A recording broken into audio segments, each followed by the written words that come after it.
अस्सलाम वालेकुम रहमतुल्लाहि व बरकातुहू। प्यारे बच्चों, class 7th subject social science अमुक हिस्ट्री पोर्शन पारान।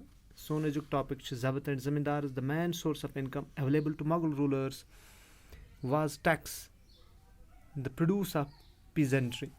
Use main source income Mughal हुकूमतक ओस आसान, यह ओस सह टैक्स सह रेवन्यू यम हासिल करान ज़मींदारन निश।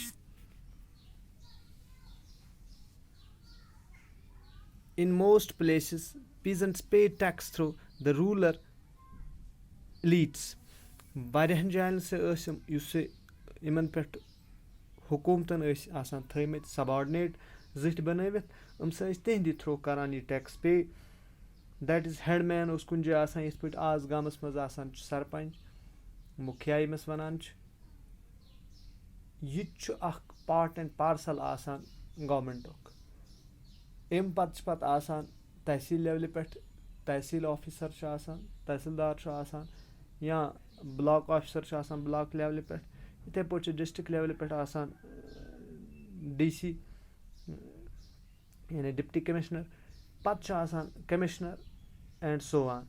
इथे पे पकान मुगल हुकूमत मज तसी मुगल यूज्ड वन टर्म जमींदार टू डिस्क्राइब। इमो से कोरुक टर्मा इस्तेमाल जमींदारस, युस सारन यम इहंद सबऑर्डिनेट तिमन रिप्रेजेंट ओस करान।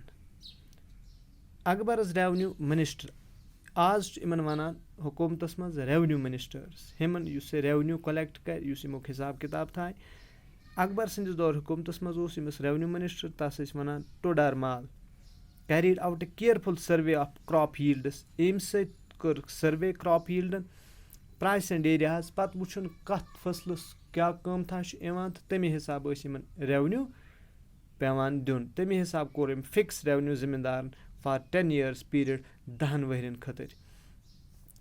कत पे कोत 1570 to 1580। On the basis of this data tax was fixed on each crop in cash.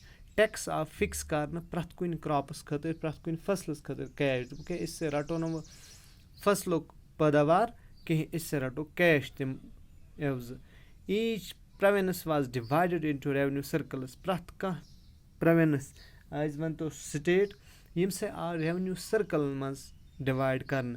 यथ पे तुम रेवन्यू हल्क आज वुचान, पटवार हल्क, पत आसान गाम विलेज लेवल पे।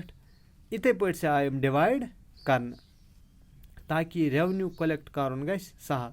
Each province was divided into revenue circles with its own schedule of revenue rates for individual crops. तो प्रथ कुन हल्कस आव पन पन रेवन्यू रेट डिसाइड करन, फिक्स करन कि कत कुस क्रॉप कत हिस्सस बनान। ये पे सन बालाई इलाक तमन जायन बनान दान कि तत मकई बनान। अगर आज तिमन रेवन्यू पे कर तिमन गस मकाई कमत हिसाब पे तिमन रेवन्यू भरन, तो अस बनान दान, अस पे दान हिसाब ये रेवन्यू पे कर। This revenue system was known as zabt. अथ रेवन्यू सिस्टमस यथ मज बिल्कुल यह वुचन कि कत एरिया कुस फसल बनान, तमे हिसाब तिमन रेवन्यू फिक्स कर, तो अत वन zabt system. It was prevalent in those areas where Mughal administrators could survey the land. Yet se Mughal administrators survey is lands kara and keep very careful accounts. Pat is thawa तमिक accounts बनत, यानी बिल्कुल accountable तम ते आसान booth तो बादशाह मुगल बादशाह निश। तो बिल्कुल अमुक सिस्टम बनावान, यानी लेजर बनावान यथ रेवन्यू क्या डिसाइड कोर्मुत, कस निश कोता रोड with name and signature. This was not possible in provinces such as Gujarat and Bengal. मगर गुजरात तो बंगालस मज ओस मुमकिन। In some areas zamindars expressed a great deal of power. The exploitation by Mughal administrators could drive them to rebellion.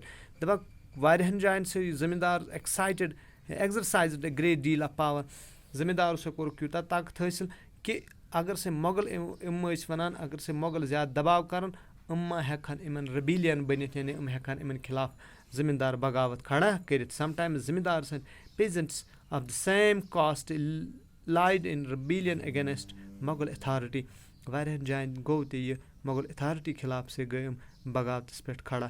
These peasants' revolts changed the stability of the Mughal empire from the end of the 17th century. تہٕ یِمے سے بنے these peasants' revolt changed the stability. یِہِنٛدِس بغاوت یِم سہ peasants ٲسۍ یعنی یِم سوداگر ٲسۍ یِہِنٛزِ سۭتۍ یِہِنٛزِ بغاوتہٕ سۭتۍ سہ گٔے مۄغل حکوٗمتُک 17ہمہِ سینچُری منٛز اَمیُک خٲتمہٕ. وٕچھو أسۍ کٕلوزر لُک فار